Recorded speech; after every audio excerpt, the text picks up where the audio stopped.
নমস্কার বন্ধুরা, আজ আমি আপনাদের সঙ্গে value investment versus growth investment এই দুটো জিনিস নিয়ে আলোচনা করব। তো আপনারা মার্কেটে অনেকেই এই ভ্যালু ইনভেস্টিং, গ্রোথ ইনভেস্টমেন্ট এই যে দুটো স্কুল অফ থট রয়েছে, মানে ফান্ডামেন্টাল অ্যানালিসিসের যে দুটো স্কুল অফ থট রয়েছে সেগুলো নিয়ে অনেক আলোচনা শুনেছেন। তো ফান্ডামেন্টাল অ্যানালিসিস তো আমরা সবাই করি, কিন্তু এরও কিন্তু বিভিন্ন অ্যাপ্রোচ আছে। মানে ফান্ডামেন্টাল অ্যানালিসিস যেটা, সেটাকে বিভিন্ন মানুষ কিন্তু বিভিন্নভাবে দেখে। তো এরকমই হচ্ছে বিভিন্ন স্কুল অফ থটের মধ্যে একটা হচ্ছে ভ্যালু ইনভেস্টমেন্ট আর একটা হচ্ছে গ্রোথ ইনভেস্টমেন্ট। তো ভ্যালু ইনভেস্টমেন্ট কাকে বলে প্রথমে সেটা আমরা ডিসকাশন করব, তারপরে আমরা গ্রোথ ইনভেস্টমেন্ট ডিসকাশন করব, এবং তার সাথে সাথে আমরা দেখাবো এই ভ্যালু ইনভেস্টমেন্ট কাদের জন্য সুইটেবল এবং গ্রোথ ইনভেস্টমেন্ট কাদের জন্য সুইটেবল। তো আশা করি ভিডিওটা আপনার ভালো লাগবে, তো না কেটে পুরোটা দেখবেন। তো প্রথমেই চলে আসি হচ্ছে ভ্যালু ইনভেস্টমেন্টের কথায়। তো ভ্যালু ইনভেস্টমেন্ট বলতে সবার আগে আমাদের মাথায় আসে ওয়ারেন বাফের নাম। ওয়ারেন বাফে কিন্তু ভ্যালু ইনভেস্টমেন্টের তাকে মানে ফাদার আমরা বলি বা তাকে জনক বলি।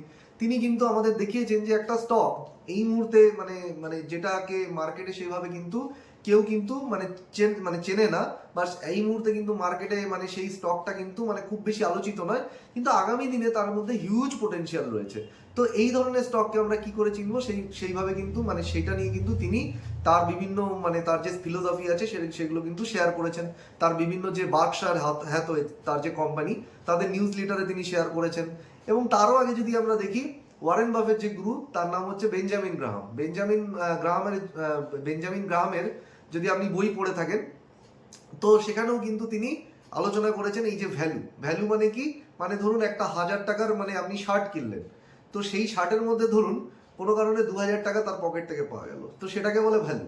মানে আপনি 1000 টাকার শার্ট কিনলেন কিন্তু তার পকেট থেকে পেলেন 2000 টাকা। তো মানে একটা খুব সহজ ভাষায় বোঝাতে গেলে এটাকে বলা হচ্ছে ভ্যালু ইনভেস্টিং। তো এই ভ্যালু ইনভেস্টিং এরও বিভিন্ন রকম স্ট্র্যাটেজি, যেটা মানে বেঞ্জামিন গ্রাহাম এনেছিলেন। তো সেখানে মানে সেই মানে মানে সেই যে ভ্যালু ইনভেস্টমেন্টের কনসেপ্টটাকে আরো কিন্তু সমৃদ্ধ করলেন ওয়ারেন বাফে। তারপরে আরো পিটার লিঞ্চ থেকে শুরু করে অনেকেই কিন্তু নানা রকম কিন্তু তাদের কন্ট্রিবিউশন রেখেছেন।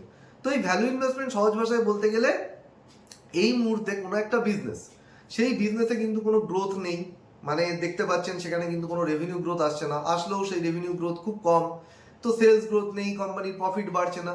তো সুতরাং এই মুহূর্তে মার্কেটে তাকে নিয়ে কিন্তু কারোর হেলদোল নেই, কেউ সেই স্টকে টাকা লাগাচ্ছে না, সেই বিজনেসে কিন্তু ইনভেস্ট করার জন্য ঝাঁপিয়ে পড়ছে না, মার্কেটে তাকে নিয়ে কোনো আলোচনা নেই। কিন্তু সেই বিজনেসে এমন কিছু কাজ, মানে সেই কোম্পানি এমন কিছু কাজ করে চলেছে যেগুলো কিন্তু আগামী দিনে হিউজ ভ্যালু ক্রিয়েশন করতে পারে। তো আগামী দিনে হিউজ ভ্যালু ক্রিয়েশন করতে পারে এরকম কাজ কিন্তু তারা করে চলেছে। তো ধরুন মানে আমি একটা উদাহরণ দিয়ে যদি বলি, মানে একটা পার্টিকুলার কোম্পানির উদাহরণ এখানে ব্যবহার করছি, দয়া করে কিন্তু ইনভেস্টমেন্ট অ্যাডভাইস হিসাবে কিন্তু এগুলোকে নেবেন না।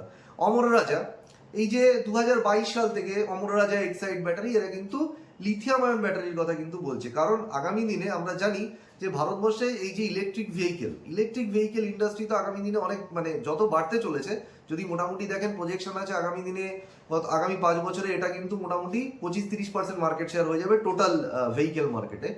তো যত দিন যাবে কিন্তু ইলেকট্রিক ভেহিকেল বাড়তে থাকবে, আর ইলেকট্রিক ভেহিকেল যত বাড়তে থাকবে লিথিয়াম আয়নের ডিমান্ড বাড়বে। প্লাস এই যে সোলার প্ল্যান্ট লাগানো হচ্ছে, বিভিন্ন সোলার প্ল্যান্টে যে ব্যাটারি এনার্জি স্টোরেজ সিস্টেম আছে, মানে যেখানে সৌরশক্তিকে সংগ্রহ করে রাখা হয় যাতে করে রাতের বেলায় সেই সৌরশক্তি পাওয়ার গ্রিডে পাঠানো যায়। তো তার জন্য কিন্তু লিথিয়াম আয়ন ব্যাটারি লাগবে। তো এই লিথিয়াম আয়ন ব্যাটারির জন্য তারা কিন্তু অনেক আগে থেকে ইনভেস্টমেন্ট করতে শুরু করেছে। কিন্তু দেখবেন সেই মানে এই যে ইনভেস্টমেন্ট পিরিয়ড, এটা কিন্তু একদিনের নয়, মোটামুটি 5 থেকে 6 বছর, কোনো কোনো ক্ষেত্রে 10 বছরের জন্য ইনভেস্টমেন্ট পিরিয়ডগুলো হয়। তাহলে এই 10 বছরে কিন্তু স্টকের সেরকম কোনো নড়াচড়া থাকবে না।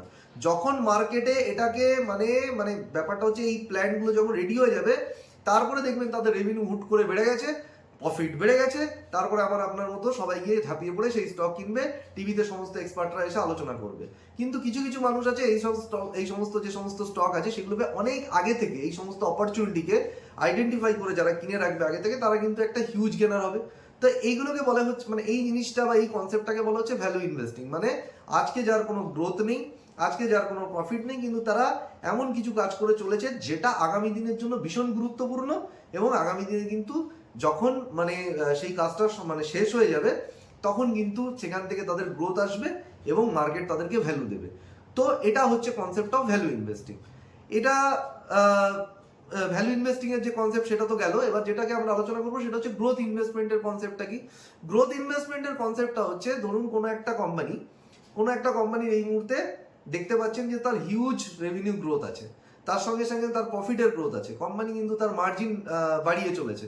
এবং এই যে গ্রোথ আছে তার মার্জিন বাড়িয়ে চলেছে এবং সেখানে একটা আগামী বেশ কিছু ধরুন 1 বছরের জন্য বা আগামী কয়েকটা কোয়ার্টারের জন্য গ্রোথের ভিজিবিলিটি আছে। তাহলে গ্রোথের ভিজিবিলিটি যেহেতু আছে, তো সুতরাং সেই গ্রোথের পিছনে আপনি কিন্তু এই গ্রোথের পেছনে টাকা ইনভেস্ট করছেন, মানে গ্রোথটাকে আপনি রাইড করবার জন্য কিন্তু টাকাটা আপনার ইনভেস্ট করছেন। মানে এখানে আপনার ইনভেস্টমেন্ট অ্যাপ্রোচটা হচ্ছে যে যতক্ষণ অবধি আপনার গ্রোথ থাকবে ততক্ষণ পর্যন্ত আপনি সেই গ্রোথের সঙ্গে জুড়ে থাকবেন। খুব সহজ ভাষায় বললাম, মানে উদাহরণস্বরূপ যদি বলি, ধরুন কোনো একটা ম্যানেজমেন্ট ধরুন তার কনফারেন্স কলে এসে বলেছে যে আগামী বছর আমরা 20% রেটে গ্রোথ করব, এবং সেই কোম্পানি কিন্তু 20% রেট গ্রোথ করে দেখিয়েছে। এইবার 20% রেট গ্রোথ করে দেখানোর পর যখন সে সেটাকে করে দেখালো, ম্যানেজমেন্ট তারপরে এসে বললো এবার আমরা গাইডেন্স বাড়িয়ে দিয়ে 25% রেটে গ্রোথ করব। তো 25% রেটে যখন গ্রোথ করলো তো কি হবে, মানে ম্যানেজমেন্ট যখনই 20% বললো করে দেখালো, তারপরে সে 25% বললো, তো মার্কেটে কিন্তু সেটাকে নিয়ে আরো আশাবাদী হয়ে গেল। মানে একটা গ্রোথের ভিজিবিলিটি দেখে কিন্তু শেয়ার হোল্ডাররা আরো পয়সা লাগালো। এবার 25% বলে করলো 30%, তার মানে কি যা বলেছিল তার থেকে আরো বেটার পারফরমেন্স করলো এবং আগামী দিনে আরো কিন্তু গ্রোথের গাইডেন্স বাড়িয়ে দিল। তার মানে এখানে আপনি দেখতে পাচ্ছেন যে কোম্পানি যেটা বলছে সেটা করে দেখাচ্ছে, এবং যে গ্রোথটা তারা বলছে টার্গেট করছে সেটাকে করে আবার পরে বাড়িয়ে দিচ্ছে। মানে এখানে একটা গ্রোথের আপনি ভিজিবিলিটি পেয়ে যাচ্ছেন। তো সুতরাং আপনি প্রত্যেক কোয়ার্টারে ওটাকে ট্র্যাক করছেন এবং সেই মতো করে আপনি আপনার অ্যালোকেশন বাড়িয়ে চলেছেন। তো এই যে আপনি গ্রোথ আসছে, গ্রোথের জন্য পয়সা লাগাচ্ছেন, গ্রোথটা আসছে, আবার গ্রোথের গাইডেন্স বাড়াচ্ছে, গ্রোথ আরো বাড়ছে, আপনি সেই গ্রোথটাকে রাইড করে করে চলেছেন। তো এটা হচ্ছে গ্রোথ ইনভেস্টিং। তো দুটোই কিন্তু হচ্ছে আপনার ফান্ডামেন্টাল অ্যানালিসিসেরই কিন্তু পার্ট। কিন্তু এখানে কিন্তু একটা জিনিস আপনাকে বুঝতে হবে যে কোন ইনভেস্টমেন্ট আপনার জন্য সুটেবল, সেটা কিন্তু আপনাকে আপনার পার্সোনালিটি অনুযায়ী ডিসাইড করতে হবে। মানে সমস্ত স্ট্র্যাটেজি সবার জন্য কিন্তু সুটেবল নয়। যেমন আমরা ভ্যালু ইনভেস্টমেন্টের আন্ডারে কি বললাম, ভ্যালু ইনভেস্টমেন্টের আন্ডারে আমরা বললাম যে ভ্যালু ইনভেস্টিং সেটা হচ্ছে যে মোটামুটি এখন এই মুহূর্তে তার কিন্তু কোনো গ্রোথ নেই, কিন্তু আগামী দিনের জন্য সে কিছু আগামী দিনের জন্য সে কিন্তু এমন কিছু কাজ করছে যেটা কিন্তু হিউজ গ্রোথ মানে আসতে চলেছে। যেমন উদাহরণস্বরূপ আমরা অমরা এক্সাইডের ক্ষেত্রে বললাম যে লিথিয়াম আয়ন ব্যাটারি প্ল্যান্টে তারা প্রায় 7-8 বছর আগে থেকে ইনভেস্টমেন্ট শুরু করেছিল।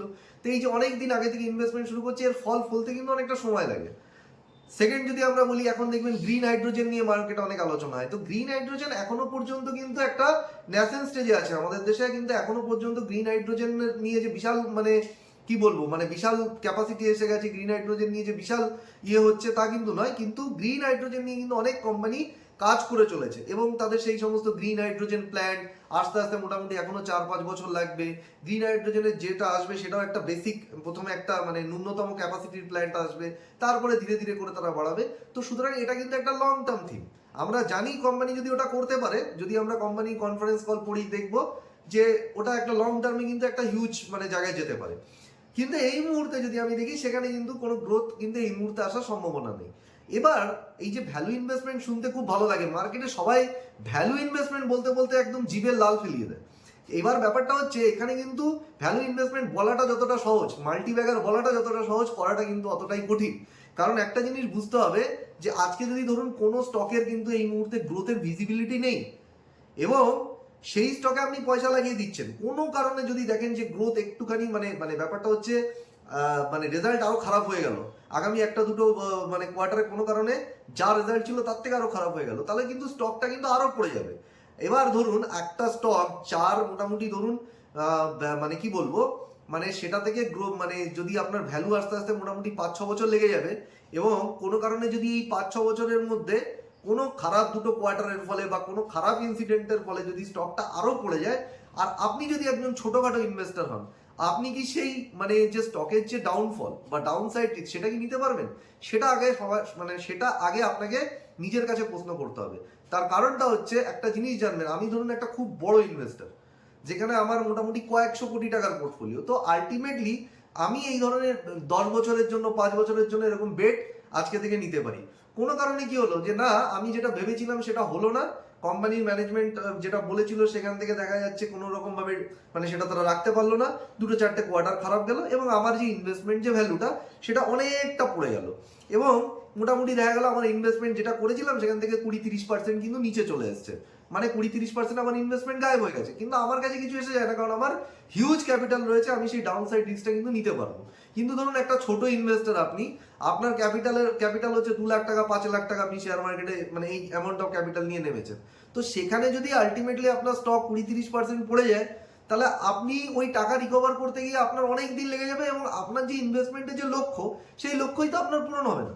আপনি ইনভেস্টমেন্ট করেছিলেন যে না মোটামুটি আপনার টাকার অ্যামাউন্ট কম, সেই টাকাটা যাতে একটা মোটামুটি 2-4 বছরে একটা ভালো রিটার্ন দিয়ে দেয়, তো সেখান থেকে আপনার ওই মানে মিনিমাম ইনভেস্টমেন্ট যেটা সেটা করেছিলেন সেটা রিকভার হতেই কিন্তু আপনার অনেকদিন সময় লেগে যাবে, সেখান থেকে রিটার্ন তো অনেক দূর কি বাত।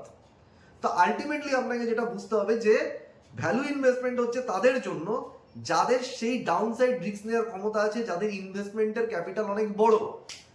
এটা হচ্ছে সবার আগে মানে মাথায় রাখতে হবে। এখানে কিন্তু ওয়ারেন বাফে কি করেছিল, এই সমস্ত স্টোরি হচ্ছে মার্কেটে সেল করবার জন্য, আর ইউটিউবাররা মার্কেটে এই সমস্ত স্টোরি বেচে খায়, এবং সব থেকে বড় কথা হচ্ছে এটা তাদের কোচ বাড়ানোর জন্য। আপনি যদি দেখেন যে লোকে সবাই ডিসকাশন করে, যদি 10 বছর আগে আপনি এই স্টকে ইনভেস্ট করতেন তাহলে আজকে এটা 13 গুণ রিটার্ন দিয়ে দিত, 12 গুণ রিটার্ন দিয়ে দিত, কিন্তু 10 বছর আগে কি তারা সেটা জানতো না। এখন এসে তারা বড় বড় কথাগুলো বলতে পারছে, কারণ অলরেডি সেটা ঘটে গেছে। তাদেরকে এবার বলতে বলবেন যে আগামী 10 বছরে কোনটা এরকম 10-12 গুণ মানে রিটার্ন দেবে, সেটা নিয়ে কিন্তু তাদের আলোচনা করবার কিন্তু ক্ষমতা নেই। তো এখানে কিন্তু সবার আগে কিন্তু এটা মাথায় রাখবেন। তো যারা বলে তারা কিন্তু এগুলোকে আপনাকে মানে স্টোরি সেল করবার জন্য বলে, কারণ স্টোরি মার্কেটে গল্প এগুলো লোকে খায় বেশি।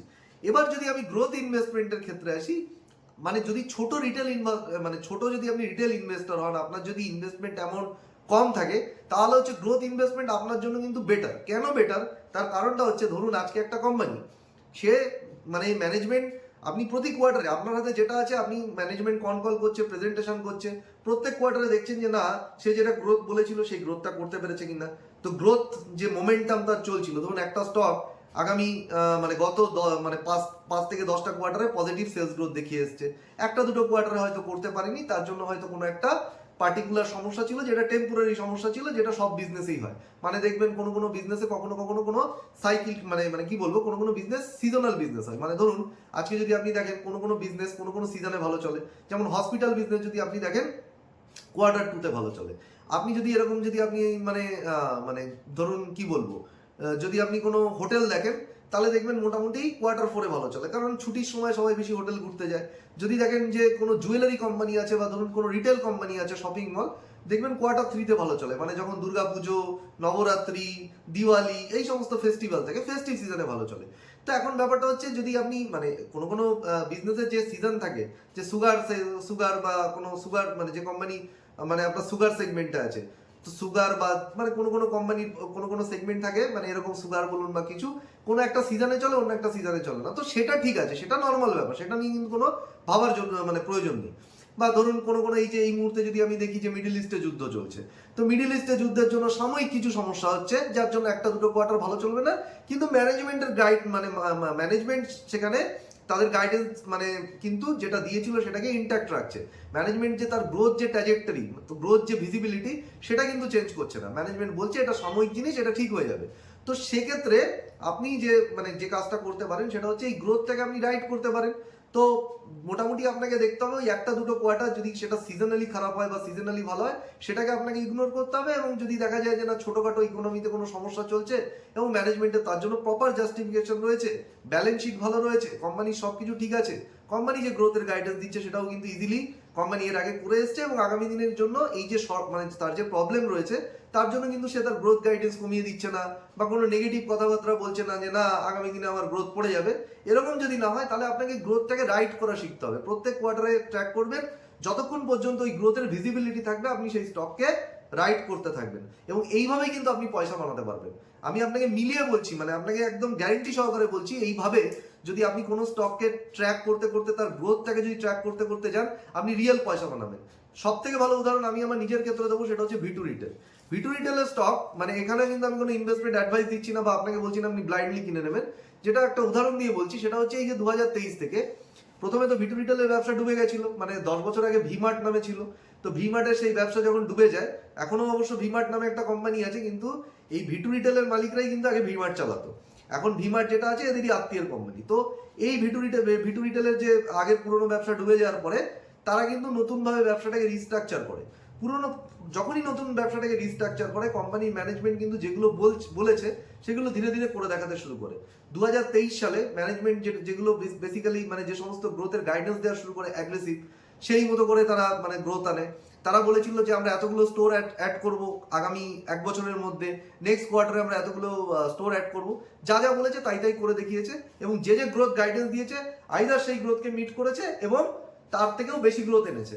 এবং যখনই দেখা যাচ্ছে যে গ্রোথের গাইডেন্স দিয়েছে সেটাকে যখনই সে মানে অ্যাচিভ করতে পেরেছে বা মিট করতে পেরেছে, পরের কোয়ার্টারের জন্য বা পরের বছরের জন্য আরো গাইডেন্স বাড়িয়ে দিয়েছে। তো সুতরাং এখানে গ্রোথের কিন্তু একটা ভিজিবিলিটি ছিল, এবং সেই গ্রোথটাকে কিন্তু আমি নিজে আমার পার্সোনাল ইনভেস্টমেন্টের ক্ষেত্রে যদি বলি, সেটাকে কিন্তু আমি রাইড করতে গেছি। এবং সেই জায়গা থেকে আমি যদি এসে দেখি এই যে স্টক স্প্লিট হয়েছে কিছুদিন আগে, এটাকে যদি মানে স্প্লিটের আগে পর্যন্ত যদি বলি, মোটামুটি ইনভেস্টমেন্ট অ্যামাউন্ট যেটা আমার ছিল সেখান থেকে কিন্তু 10 গুণ রিটার্ন জেনারেশন করেছে, 10 টাইমস। তার কারণটা হচ্ছে গ্রোথ থেকে কিন্তু রাইট করে এটা সম্ভব হয়েছে। এরকম বহু স্টকের আমি উদাহরণ দিতে পারি, একটা নয় একাধিক স্টক, অন্তত আমি এখানে কিন্তু 10-15টা স্টকের নাম বলে দেবো যেখানে ঠিক এই জিনিসটা আমি করেছি। এবং পলিক্যাবের সাথেও কিন্তু এই একই ঘটনা ঘটেছে। 2021 সাল থেকে যদি আমি দেখি, পলিক্যাবেও কিন্তু ম্যানেজমেন্ট যা বলেছে, যে গ্রোথের টার্গেট দিয়েছে সব কিন্তু অ্যাচিভমেন্ট করে দেখিয়েছে, এবং সেখান থেকে কিন্তু মানে স্টক কিন্তু মাল্টিব্যাগার হয়েছে। তো যাদের ক্যাপিটাল কম তাদের মাল্টিব্যাগার করার হচ্ছে সব থেকে বড় উপায়, তাদেরকে ইনভেস্টমেন্ট করে কিন্তু শুয়ে থাকলে হবে না, অ্যাক্টিভলি ট্র্যাক করতে হবে, গ্রোথটাকে কিন্তু রাইড করতে যেতে হবে। এবং যখনই দেখবেন যে না বিজনেসের ফান্ডামেন্টাল সেটা ডিটোরিয়েট করছে, ম্যানেজমেন্টের সুর চেঞ্জ হচ্ছে, ম্যানেজমেন্ট গ্রোথের গাইডেন্স কমিয়ে দিচ্ছে, বা দেখতে পাচ্ছেন যেমন ভিটু রিটেলের ক্ষেত্রেই বলি, ম্যানেজমেন্টের কিন্তু লাস্ট 2-3টে কোয়ার্টার ধরে কিন্তু সেম স্টোর সেলস গ্রোথ সেই নাম্বারটা কিন্তু ফল করছে, এবং তার সঙ্গে সঙ্গে সেলস পার স্কোয়ার ফিট নাম্বারটা ফল করছে। তো এইটা যেহেতু ক্রমাগত হতে মানে একদম হচ্ছে, এবং ম্যানেজমেন্ট কিন্তু সেটা নিয়ে কিন্তু আগের মতো আর আশাবাদী গাইডেন্স দিচ্ছে না, গাইডেন্সটাও কিন্তু কমিয়ে দিচ্ছে। মানে আলটিমেটলি কোম্পানির যে মানে যতটা যে গ্রোথটা এতদিন পর্যন্ত ছিল সেটা কিন্তু আগামী দিনে আর রক্ষা করা বা সেটা মেনটেন করা পসিবল হবে না। এবার থেকে কিন্তু ধীরে ধীরে করে গ্রোথটা কমে যাবে। এর মানে এটা বলছি না যে স্টক রিটার্ন জেনারেট করবে না, স্টক রিটার্ন জেনারেট করবে, কারণ সে স্টোর এডিশন করছে, সে রিটার্ন জেনারেট করবে, কিন্তু আগের মতো যে রিটার্ন পোটেনশিয়াল তার ছিল সেটা হবে না। মানে মাল্টিব্যাগার ফেজটা চলে গেছে। এখন নর্মালি বিজনেস ভালো করলে, রেজাল্ট ভালো করলে তার মানে কি বলবো স্টক কম্পাউন্ডিং হবে, কিন্তু মাল্টিব্যাগার ফেজটা চলে গেছে। তো আলটিমেটলি হচ্ছে আপনার জন্য এই একটাই পথ হচ্ছে, সেটা হচ্ছে বিজনেসকে ভালোভাবে ট্র্যাক করা এবং বিজনেসের গ্রোথের সঙ্গে লেগে থাকা। যতক্ষণ অব্দি গ্রোথ আছে, গ্রোথের ভিজিবিলিটি আছে, আপনি আছেন। যখন গ্রোথের ভিজিবিলিটি নেই, গ্রোথের ভিজিবিলিটি চলে গেছে, ম্যানেজমেন্ট হচ্ছে গাইডেন্স কমিয়ে দিচ্ছে, ম্যানেজমেন্ট তার ব্যবসা নিয়ে আর আশাবাদী না, তখন আপনার বেরিয়ে আসার সময় হয়ে গেছে। কারণ ম্যানেজমেন্ট নিজে যদি তার ব্যবসা নিয়ে আশাবাদী না থাকে, আপনি কোথাকার কোন হরিদাস পাল যে আপনি সেই ব্যবসা নিয়ে আশাবাদী হবে? তো এই হচ্ছে ওভারঅল ডিসকাশন। যদি ভিডিওটা ভালো লেগে থাকে তবে লাইক, শেয়ার এবং সাবস্ক্রাইব করবেন। আর একটা কথা আমি বলতে চাই, সেটা হচ্ছে এই ভিডিওটা শুধু নিজে দেখবেন না, কারণ এই ধরনের সচেতনতামূলক ভিডিও আপনি আপনার যারা কাছের মানুষ, বন্ধু থেকে শুরু করে তাদের মধ্যেও কিন্তু ডিস্ট্রিবিউট করুন, যাতে তারা এই সমস্ত ভুল থেকে মানে যে সমস্ত ভুল তারা দৈনন্দিন জীবনে করে, বিভিন্ন ওই যে ইউটিউবার, ইনফ্লুয়েন্সার এবং ওয়ারেন বাফেটের যে সমস্ত কোটেশন আছে সেগুলো শুনে সেখান থেকে কিন্তু তারা বেরিয়ে আসতে পারবে এবং তাদের নিজেদের জীবনে সঠিক ইনভেস্টমেন্ট ডিসিশন নিয়ে কিন্তু রিটার্ন জেনারেশন করতে পারবে। তো এই বলে আমি আমার ভিডিও শেষ করছি। ভালো থাকবেন।